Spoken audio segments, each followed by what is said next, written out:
So good evening, everybody, and thank you, Shangzhen. I'm very fortunate to have a great job. I meet a lot of extraordinary entrepreneurs who've done amazing things. But that group, even in that good company, Jack Ma really stands out. Jack's a pioneer in the internet industry, and it's widely acknowledged that he started the first internet company in China back in 1995, a company called China Pages.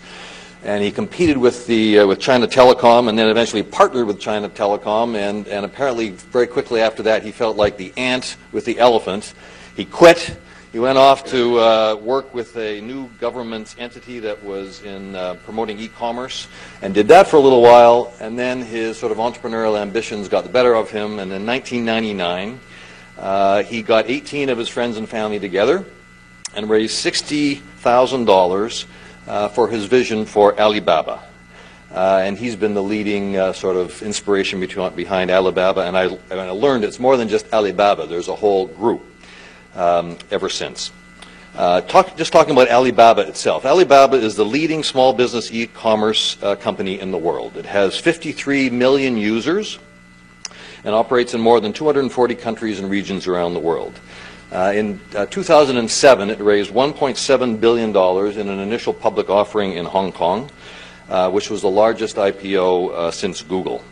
It has continued to grow, and I looked at the last quarter results for second quarter of this year, and revenues are up by about 50%, and EBITDA margins are about 35%. And I thought that was pretty impressive. Until I was downstairs talking with Jack and his colleagues, and they said, oh, you don't understand, that's just sort of the tip of the iceberg. We have all these other companies. And I said, well, tell me about those. Well, Alibaba is one of 5. There's also Taobao. Did I get it right? Did I pronounce it correctly? Okay. I've been practicing for the last 5 minutes, Taobao, which is basically a combination of, imagine if you had Amazon, eBay, and Facebook, right? That whole platform. And last year there were about $30 billion, so it's a B2C website. Last year there were about $30 billion worth of transactions that went through Taobao. And expectations are next year revenues will double, or transactions will double. There's also Alipay, which is the Chinese version of PayPal. It's an escrow-based system that allows people to purchase online without having credit cards, and there are some 400 million users of Alipay. So Jack is truly a visionary, truly an extraordinary entrepreneur. He's been recognized by us tonight, but also Time Magazine as one of the world's most influential people, by Business Week as one of the world's most powerful people. He has a reputation for plain speaking and speaking his mind, and we're delighted to have him here tonight. Jack?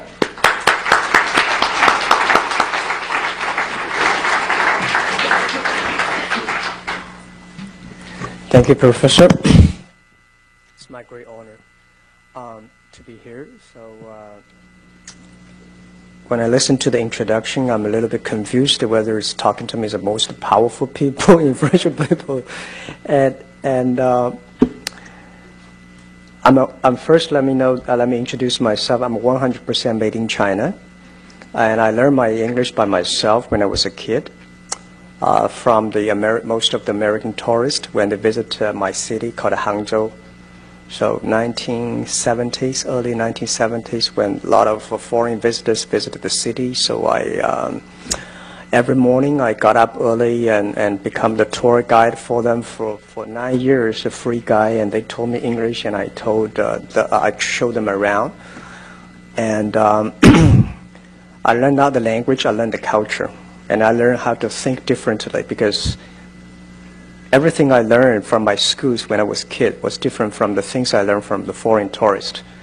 Because my father and my school teachers told me that China was the richest country in the world, and we're going to liberate the world, and just like today's North Korea. And later I found out that was not true. So since then, I'm a little bit different from most of the Chinese. People say, Jack, you're different from the Chinese. But but American people look at me like a very typical Chinese. The Chinese look at me as like American people, because I understand the culture here. So I have never even one day trained in the States. but I learned a lot. I got my internet concept from the States. Well, first let me introduce a little bit about Alibaba Group. Alibaba was founded in 1999, 18 founders in my apartment, and just to have an idea, we believe internet is going to change China. Internet is booming. So nobody believed us. Everybody said, well, it's like, how can you do internet in China? Because China government, the censorship, and this and that, there's no reasons for us to survive. And today people say, Jack, you're a visionary. How could you tell e-commerce internet 10 years ago? And I said, I think it's like we are like a blind man riding on the back of blind tigers, just by accident. We focused, we make the thing happen, and today, from 18 people now, today we have more than 20,000 people, and we've grown from one company to 5 companies right now. The first company is called Alibaba.com. It is focused on small, medium-sized companies, helping small, medium-sized companies. We have over 37, 38 million registered SMEs in China using our services. Outside China, we have more than 12 million SMEs using our services. So our business model, very simple. One side is China side, is a domestic trading. Anything you want to buy, anything you want to sell in China, you can use in the China website. It's like a marketplace, like eBay, but eBay is C2C, we are B2B. The Alibaba B2B, one is China domestic trading, the other is import-export. It's a marketplace for global purchasing, broker buying, and so it grows pretty healthy. We listed 3 years ago in the Hong Kong market, and we were very lucky because the day we were listed, the market was good, so our stock price grew from $13.5 to $40 without doing anything good, just to go up. And 3 months later, our stock from $40 to $3, and without doing anything bad, just up and down. And that was a rock and roll, and now the company is stabilized. We still focus on e-commerce, still focus on SMEs. But the second company, the other 4 companies are private companies. The other company which we own 100% is called Taobao.com, which you probably have, most Chinese people here have heard about it. It is much more influential than Alibaba.com in China. We have more than 300 million registered users. It starts with C2C, but 95% of the is from B2C. And 6 years ago, we started competing with eBay. eBay had a lot of money. At that time, their market cap was $80 billion. They came to China. They said, we'll compete with Alibaba. And we started the business from zero, and we got like 2 or 3% market share. Now we have 90% market share, which eBay had like a 2 or 3% market share. So Taobao is like a combination of Amazon, eBay, and Google, and Facebook. It's a community online, and we have 43 million unique visitors visit the site, shopping every day, and we finish 8 million transactions per day. And logistically, last year, the package delivered on the whole China is 2 billion packages delivered on the road. We created 1.1 billion. So we like 55% of market share that is on the delivery. It's growing very fast, and we already have like 100% growth in the past 7 years, and we'll keep on having 100% this year. And the third company we have called Alipay, is like a PayPal. It's a very stupid model. 5 years ago, I thought it's so difficult to do transaction online because people don't trust each other. The banking system is so bad. The infrastructure of finance also bad. So I was worried about what am I going to do. The bank have the license to do this business, but we know how to do business, but we don't have the license. So at the end, people say, Jack, don't touch that area. If you touch that area, you will be in prison because financial sector is very risky in China. And I said, put me in the prison, let's do it. And we do transparent, we do everything clear in order to make sure government happy, people happy. So we work with the banks, close to 70 banks in China. Today, we have 400 million registered users, and we are the largest online third-party payment without any business model. We just want to help people. That makes the banks very unhappy because we destroy their business model. China, in the world, a good bank like 60 or 70% of the revenues were from the services, but China 70 or 80% of revenues come from the loaning. So we go inside, go into the service. The fourth company is Ali Cloud Computing, which we just founded 2 years ago. Because we have the data from small, medium-sized companies, because we have the data from Taobao consumers, and we have the data from Alipay. So the data we collected becomes so influential. So we want all the consumers to share, to understand the data from SME and let the consumers understand the SME data. So that is, we've been very focused on cloud computing. And the number 5 company we had is called Yahoo China, which we acquired from Yahoo 5 years ago. So these are the group. And Alibaba's listed, the other 4 are private. And pretty good. We are lucky in China that we combine, like Amazon, eBay, PayPal, and all together in a same group. Like 70% market share in China on e-commerce, and it growing, still keep on growing very fast.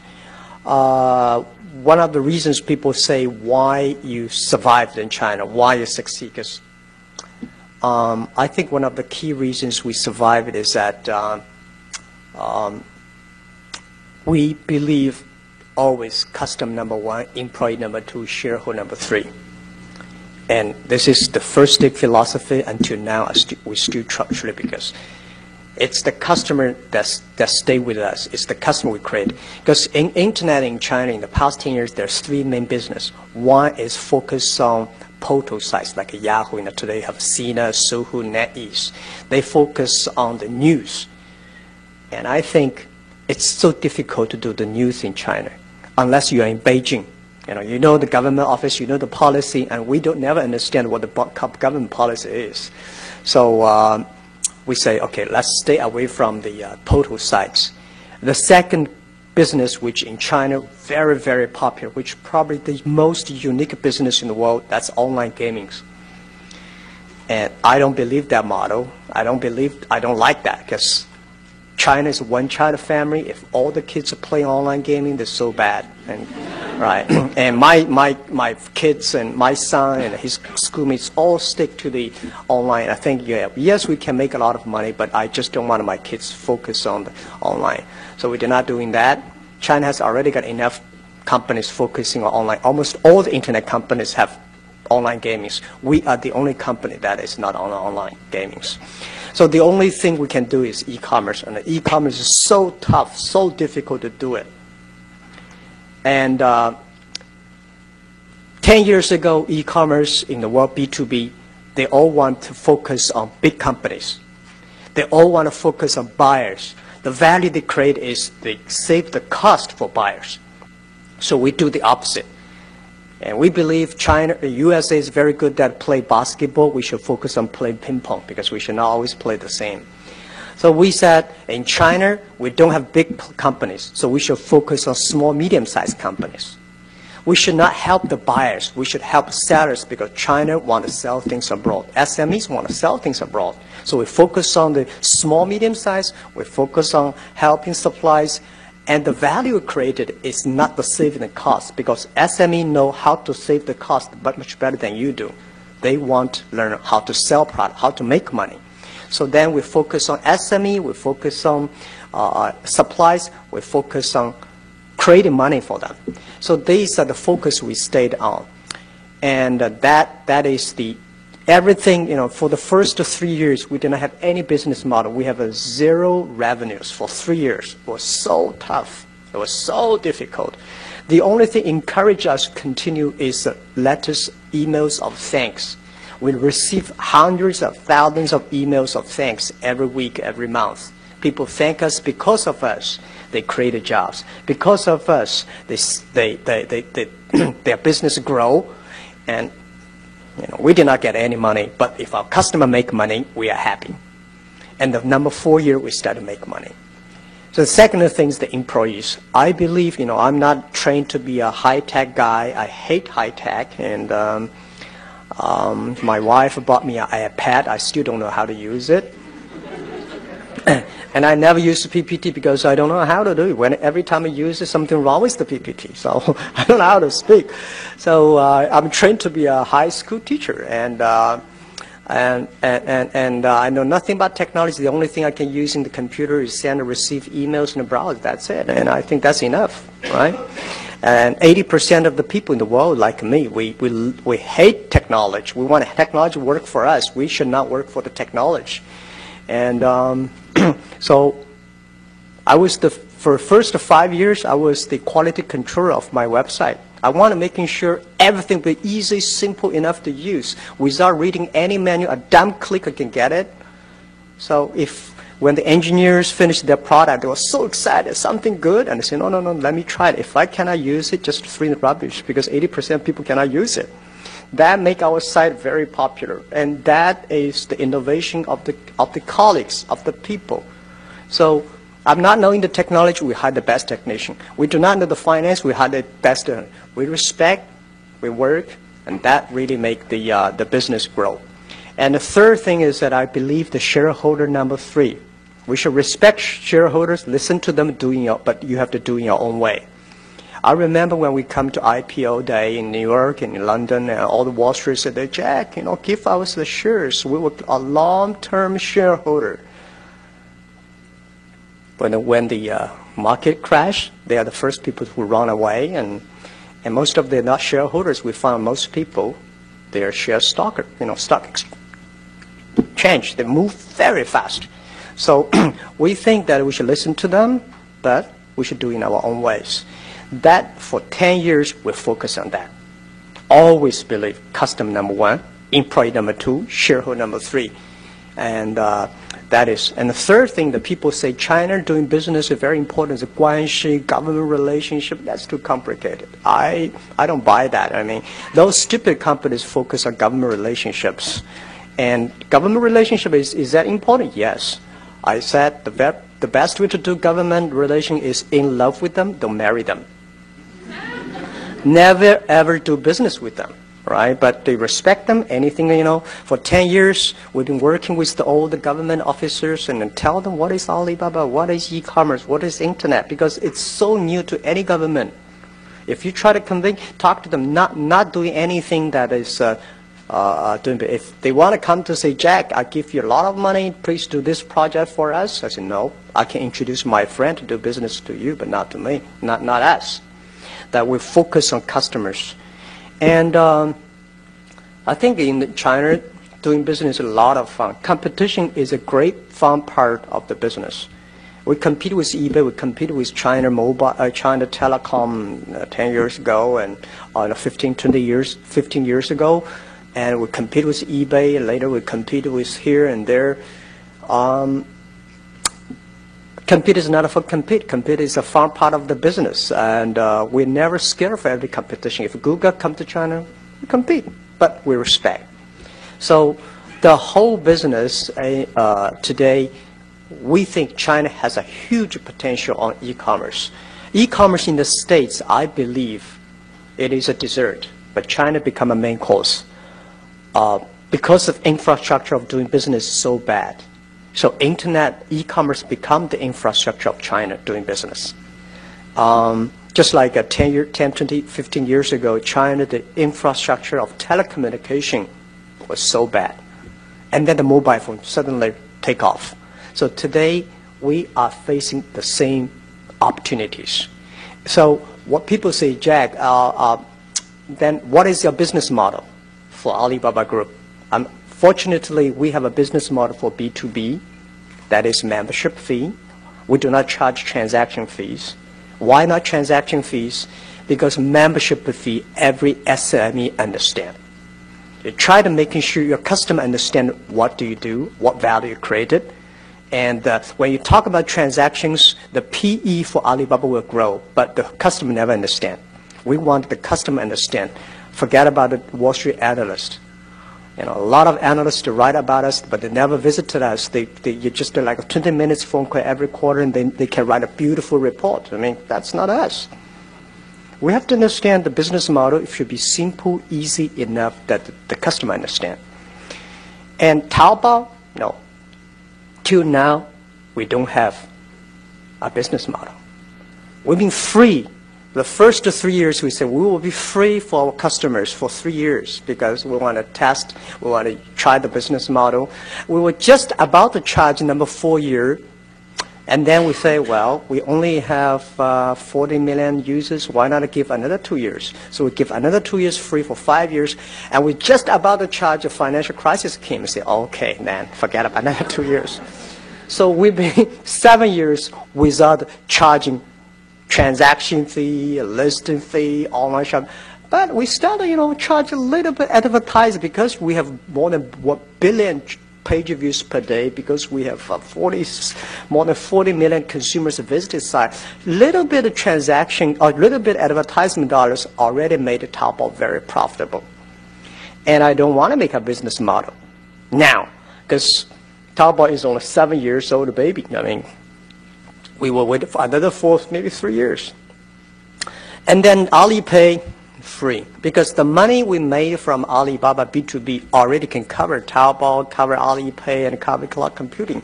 And now even we do not charge money for Taobao, the advertisement dollars from Taobao already make Taobao very profitable. So we do everything. We really appreciate we live in China. We live at the internet period. We have the great honor to do this business. So we never think about making money. Do any business, we forget about thinking about making money. We think about how we can create value for the society, for the people, for the customers. If the result is that you're making money. So funny, and that really proved well that because we don't think about making money, we made a lot of money. Because I believe if you think about money here, this is US dollar, this is Hong Kong dollars, and your talk is all RMB. Nobody want to make friends with these guys. We want to say, I want to help. We want to help SME. We want to help consumers.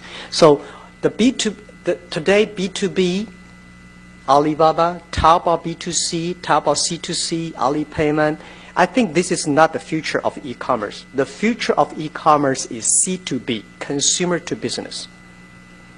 The world is changing. It's not a B2B, it's not a B2C, it's not a C2C, it's C2B, consumer to business. Because we have a large amount of consumers, the consumers can ask, can say, I want a tailor-made. I want large-scale tailor-made. And this makes the e-commerce in China fundamentally changed and different from the USA model. So the other thing we want to use in internet e-commerce a way to make China new business paradigm, which we call transparent, shared responsibility, and global vision. And we try to making sure every policy we make, everything we do, transparent. We want to share with customers. We want to take responsibility. And I feel very excited because the average age of Taobao today is 25 years old. Alibaba is 27 years old, and all young people. We are a company that we believe value. We are a company that believe the mission, and we learn from the GE that every quarter we have a value review. We have the performance review, and that makes the company really excited. Today, if you have a chance to visit Alibaba, you will see we're like a zoo, all kinds of animals there. I hate to have a farm, all well-trained, but they're farm, and we want to have a zoo that people have different ideas. Some people talk, some people work, and some people exciting. And so this is how we do it. And the headache we are having right now is Alibaba is getting bigger and bigger. We're so influential now in China. And first time in our history, 20 days ago, we had 200 people demonstrate in our company. And they hate the policy we made. Because I said, if we made any policy, 1% of people don't like us, we have 3 million people don't like it. And today, Alibaba Group, we are not lack of engineers. We are not lack of programmers and service people. We are lack of sociologists. We are lack of psychologists and economists, because we never know how to make a policy. We're just like running a country. It's a big headache. And the average age is only 25, 26. How can they make policies? But we think internet is really, really changed the world. And people probably will ask, in the US, Google is so powerful. And we believe, this is what I believe, the world, we should never be controlled by machines. We should never controlled by computers.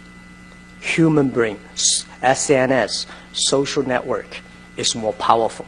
At the end of the day, we do not want to see cold-blooded machines. We want to see warm people. We want to see every computer at the behind there's a SME, there's a family, there's a consumer, there's a brother and sister that can help each other. So we actually, Alibaba focus more on community, more innovation, and more on human side. So, I think that today, what I come here just briefly, because I don't think a lot of people know our business model. I don't think a lot of people really understand us better. So I would love to take any questions you have. I welcome the tough questions. Anything you have, I will answer. That's what I will just briefly do this. Thank you, Professor. Yeah.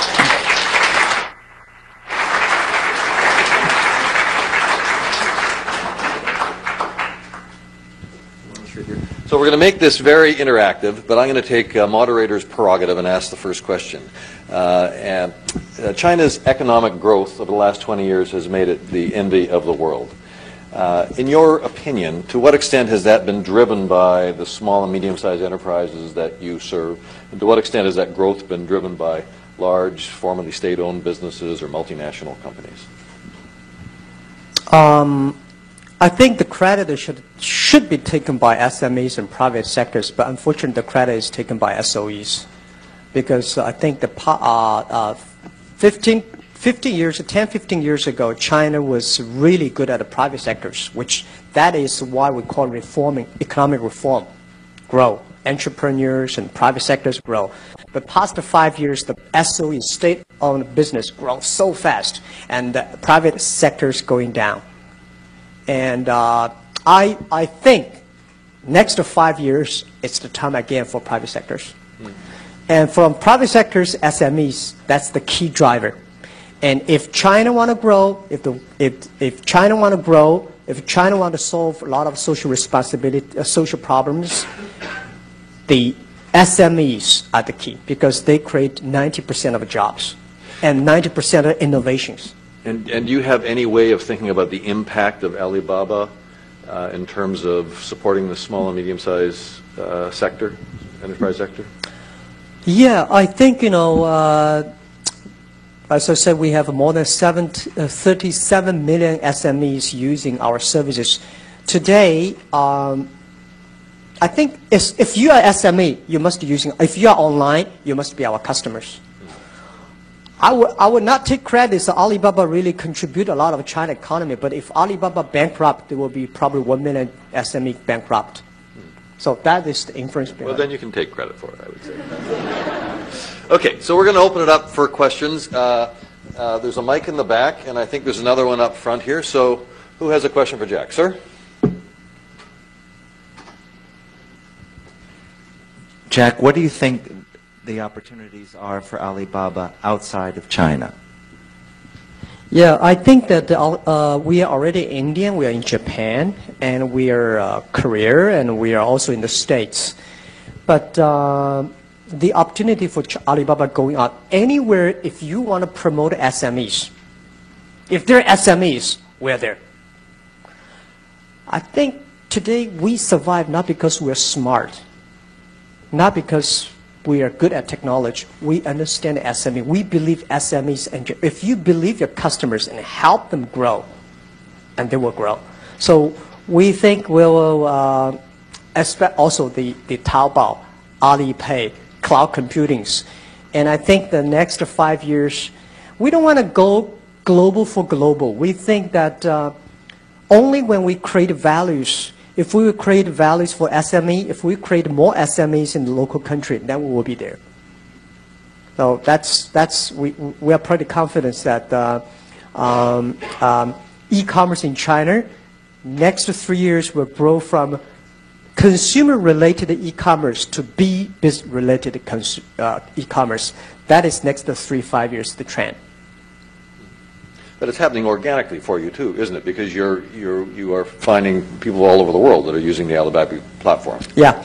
You know, one of the reasons why we choose the name Alibaba, we can choose another Chinese name, but we choose Alibaba because we believe that global vision, local win.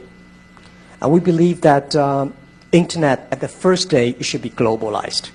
But Alibaba is not, we say Alibaba is not a Chinese company. It's happened to be found in China. And we are growing pretty aggressively. And I never been to a lot of countries, but we have so many customers around. I went to Peru last month. And I was so excited about so many Peruvian SMEs using our sites. And some customers, look at me like, burst into tears. So thank us. So I said, I'm sorry, I did nothing. We're just a platform, right? Yeah. So we are going there. Yeah. But I thought Alibaba was 1,000 thieves. Is that the image you wanted to? No, Alibaba 40 thieves. Well, actually, that's the story, Alibaba 40 thieves. People always believe Alibaba is a thief. No, Alibaba and 40 thieves. 40 thieves are a bad guy. Alibaba is a good guy. Okay. I'm glad we got that straightened away. Sir. Thank you so much for coming in to speak to the Columbia community, Jack. Sort of a question for you regarding Google. What advice would you have for them to succeed in China? Who? Google. Google. Okay.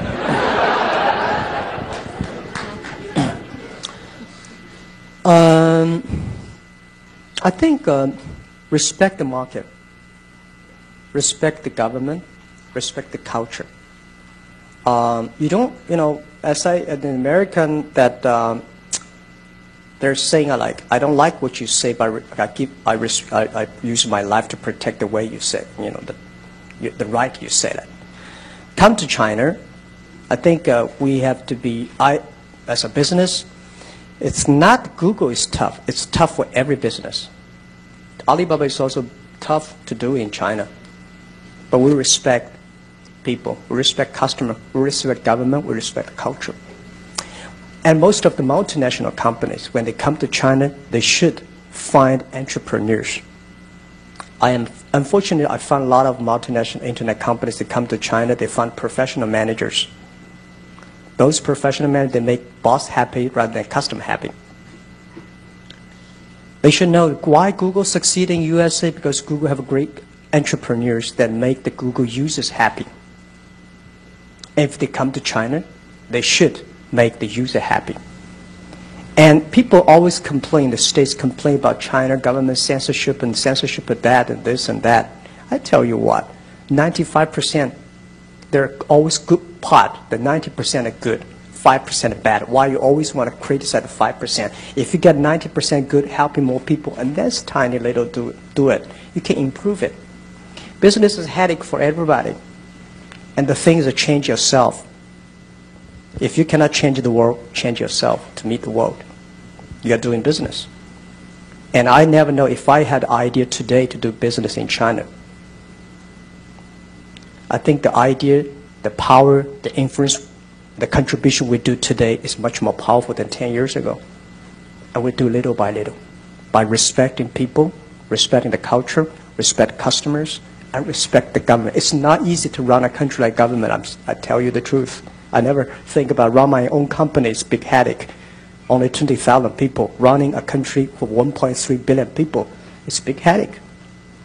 So I don't have an advice to because most of the multinational internet company come to China all have the problems. Some of the suggestions I give: don't talk to the central government, talk to the local government. Don't go to Beijing. Go to the local municipal government, because these government make decisions quick.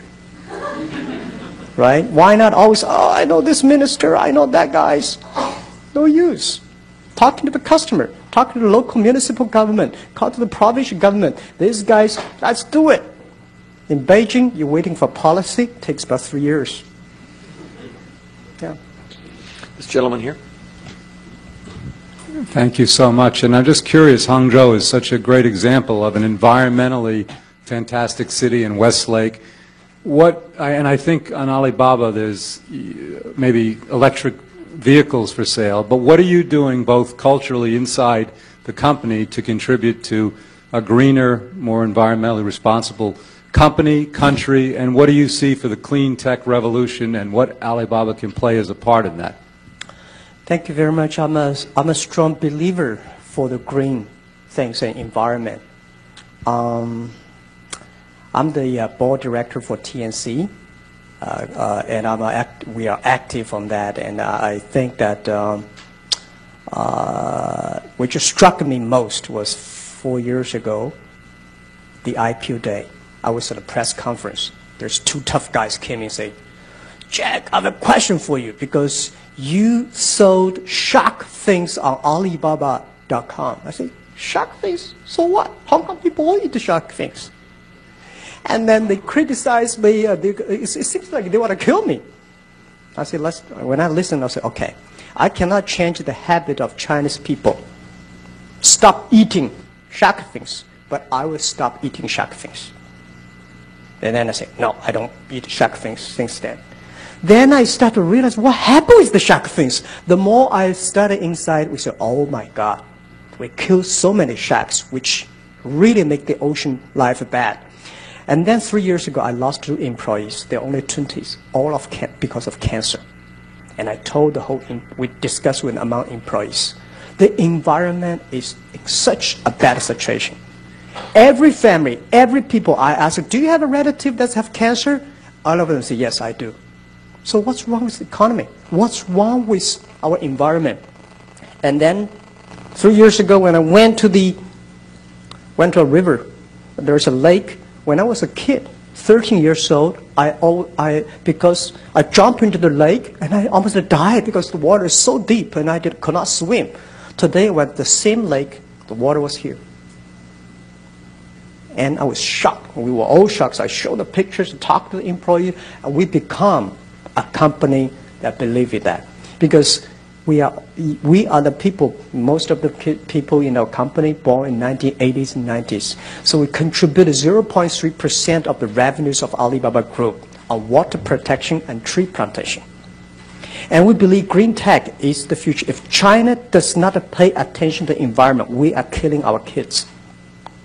And we're killing ourselves. When I saw my father-in-law die of cancer 3 years ago, we're all shocked. And when I see every year we lost 2 lives among the young people of our own company, and the people realized that is the tragedy we are facing now. The economies grow, people are dying. Why don't want people making money and die? Because of the environment. And when we were shocked, when we see that the Yangtze River, the fish was poisonous, that's the disaster. So Alibaba is doing a lot, and Taobao, Alipay with committed revenues, and also we're learning the way the TNC. And the other thing is that every quarter for the senior manager for Alibaba, CEO of Taobao, CEO of Alibaba, CEO of Alipay, it's very difficult for us to get together once every month. So we committed once every quarter, 1 day. We discuss but nothing, just water protection and tree plantation. And every employees, we have a car park in the company. Only you plant that much trees, we will give you a light, we'll give you a green card, you can park the car. Otherwise, you're not allowed. And that makes everybody start to learn, start to commit. So I think it's just a beginning. And we cannot do, always cannot do enough, but we will wake up 1 billion people. Wake up the young people that how serious we are in the situation. So the green tag, I think in China has a huge potential, and we'll foster that to make things happening. Yeah. Okay, we'll do over this side. This lady here. As a follow-up to your earlier answer on global plans for Alibaba, what is your approach with diversifying your human capital, be it in countries outside of China or even within China with people from other countries? The human capital? The employee base, your teams. I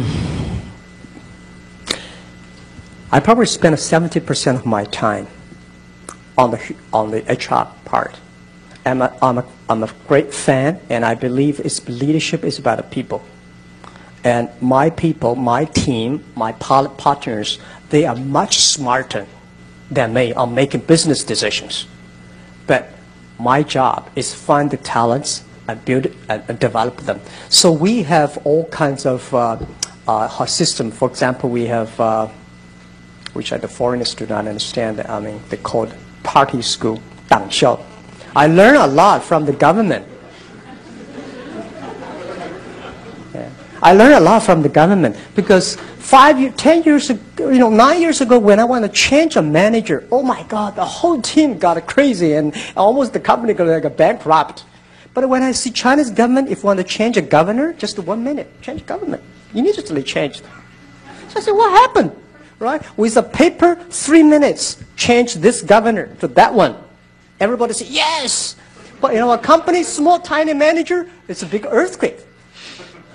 Then you learn how government organize. And I studied a lot of time on how China's Communism Party run. So we learn, improving, until today, everyone has 3 successors. We hire people who have dreams. We don't care what kind of dreams you have. As long as they're dreams, and we don't care, we change your dreams. But you must have dreams. A dream, I want to buy a new car, I want to marry, I want to have a kid, I want to, whatever dreams you have, that's fine. But then we build up the team dream, the ideal. That is, when you become a manager, your job is to supporting the other people to be successful. And direct level. At VP level, you think about the society. You think about how I can improve the society, help more people. So I think our culture is mainly value-based and mission-based. When we make decisions, we ask ourselves, is it according to our mission for B2B, helping doing business easier? If it is yes, let's go ahead. If it's not, let's just shut it down. So that's how have you developed your management philosophy? Did you start off with this philosophy, or did you start like most entrepreneurs do? They have a real technical focus. They're focused on the product, and then when they start having all sorts of angst with employees, then they sort of learn how to be a people manager. Or were you the same from the beginning? No, same. The first day, we're focusing on not product, not technology. It's all about customers. And probably, because I was trained to be a teacher. Mm-hmm. And I still have a bad habit of a teacher. Always say, no. Making sure, talking them 24 hours a day, and they speak, they do like me. You're going to stay here until you get it right. Yeah, that's right. Yeah. But it's that is the way that making sure your team and you and the same people, same group of people, and then influence more and more people. Focus on customer. If it's law, change yourself. If there are 9 rabbits on the ground, if you want to catch the rabbit, don't change the rabbit. Change yourself. Just to focus on one rabbit, and focus, but focus on the customers. So you were trained as a teacher. Yeah. Did you ever have any business training? No. I was rejected by all your beautiful business schools for 10.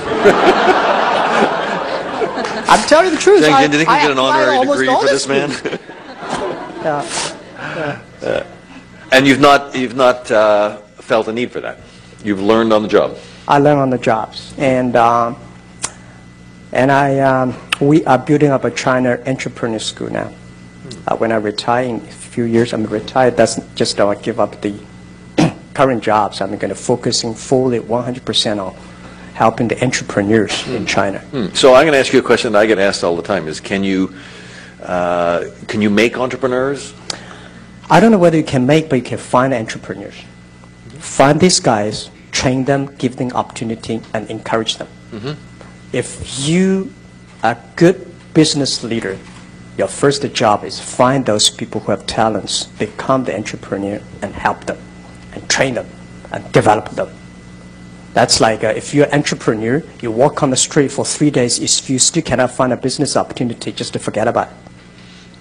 If you come to Taobao or Alibaba for 5 hours, you don't know what is the business opportunity, just to forget about entrepreneur. Right? If you're sitting with a team, talking to them, I think, 1 month or 2 months, you will find this guy could be that guy, could be that guy, and then training them. I don't know whether you can. But you want them all to be entrepreneurs, or don't you want some worker bees? No. It's impossible to make it all of them. Some people, but you can find who are the leader. Among the 7 people, I would say, if you put, it's a social study, which I strongly believe that. If you catch 6 people and put them in the room, watch them for 2 hours, one of them will be a leader. If you catch 7 people in the room and put them in 2 hours, and you will find one of them is a terrible guy, is an asshole. And that is, which I think sometimes it's me, it's you yourself. That all happens. And then our job is to find out the talents, find out the leadership, and find out the bad guy, and take it out and move into train. Yeah. And I think, unfortunately, most of the professors cannot tell. I'm sorry. I got a lot of those asshole guys in my class. What I do is that those people who succeed never know why they succeed. Those people know how to succeed, they will never succeed. I find a lot of things funny. A professor came to the company and telling, that's that. Yes, you're right. But if they want to open noodle shop, they bankrupt. We guys move ahead and we made a lot of things, but we don't know how to tell why we succeed. We don't know. I find a lot of people that. Not necessarily all the professors do not tell, right? Most of the professors. And giving us a little wiggle room. Thank you very much. We really appreciate it. This lady over here. My colleague has questions. Hi. You mentioned that the growth of small to medium-sized enterprises are going to be the future of China. Yeah. Would you help us understand the profile of them? I'm going to assume that the majority. Thank you. That the majority of them are family-owned. Yeah. That the majority of them are located along the eastern seaboard. Would you be able to help us with a couple of again, large characteristics? Okay. For SMEs, mostly family-owned, that's right. And most people, like schoolmates and classmates and like 5, 10 people, and no more than 30 people. I like the team. The best SME usually around 20 people. And when you talk about 100 and 200, that is me. So what I think that most of the Alibaba customers are like people like 30 people. These are the people, they have a manager does everything. And they need to train. For SME, the first stage is to survive. The only strategy is to survive. The only surviving strategy is sell things out. And the second stage, which we call develop, is that manage leadership, manage people, right? And the third stage is finance. There are 3 stages. So we focus on the surviving stages, which help SMEs to sell people, to sell things. If you have a 30 people business, usually SME does not have technology. Do not think about SMEs as like a Silicon Valley technology company. Most of SMEs, 30 people, they probably have 20 people, they are salespeople. If you go to Shenzhen, Guangdong, there's a van. There's small van of 20 people of them. You ask them out, how many people are sales? 19 of them are sales. And 1 is a driver. They are everywhere. And that driver is also sales, right? So these are which I mean tiny SMEs. And focusing on them. And these, because there was tiny team, most of the greatest companies, Google, eBay, Microsoft, they all come after a garage. And these are the innovation of any country. That's the engine of the future. And I strongly believe that we give them more opportunity. We should support them. And we should give them, it's not technology. It's not the tax. It gives them talents, training. Give them understanding.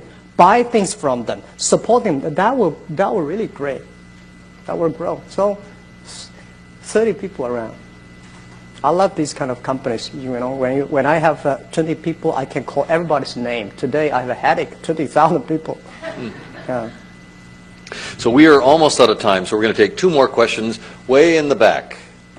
Yes. So in response to the question about what kind of advice you will give to Google, you keep on mentioning respect the government and respect the people. So I'm just wondering, do you think it's possible at all for these two kind of goals to be in conflict with each other? And if so, how does Alibaba do to balance the two goals? The conflict between government and customers? The customer, yeah. No. I tell you what, not because, I'm not sort of, I think government officers today in China, you should understand that most of them are young government officers. They are open-minded. If anything, we contract between the employees or between the customers and government. Better talk to the government officers. Why this? Why that?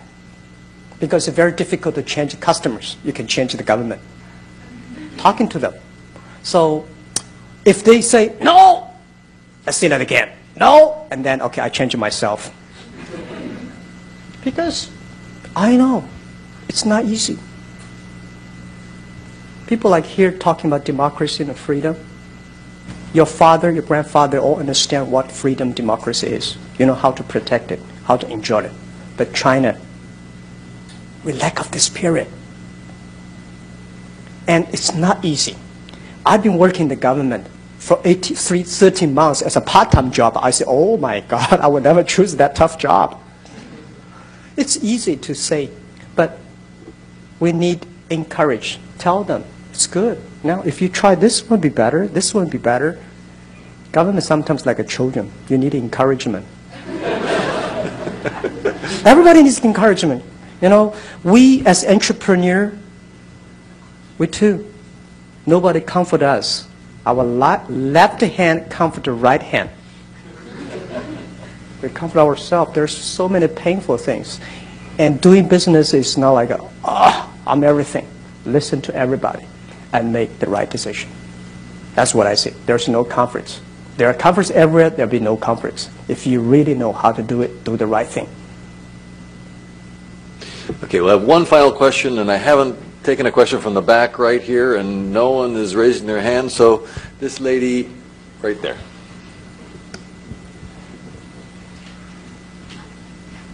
Back about several months ago, George Soros visited China and he spent about a day with you. I'm just wondering whether or not you can share with us what you learned from George Soros. What I learned from? George Soros. Oh, I learned a lot from him. Well, we enjoy a lot of vision together, but he's a capital guy and I'm an operation guy. And what I learned from him, I forgot. You know, there's nothing particular they can learn from somebody, but there are a lot of things you can learn, you know, the way he thinks. I know him about 7 or 8 years ago in Davos meeting. I learned a lot from those conferences, Davos meeting. Not for, you know, people in China always say, what are you going to learn from this conference? It's just like you eat a pig's leg and say, what are you going to get in your muscle? No. I just learned, I feel comfortable. I learned the way he thinks about the business, the way he thinks about, he told me that how he thinks about the government, how he thinks about the global economy, how he thinks about, I never thought about that. I learned how to work with my team, how to focus on customers. So this is really helpful. Yeah, but I bet he learned a lot from us. Okay, Jack, I'm going to turn it over to Professor Wei to wrap up. Jack. This has been tremendously insightful and interesting speech. So thank you very, very much. Thank you. I have a gift from a company called Simon Pierce, which used to be a SME. Hopefully we'll be doing this.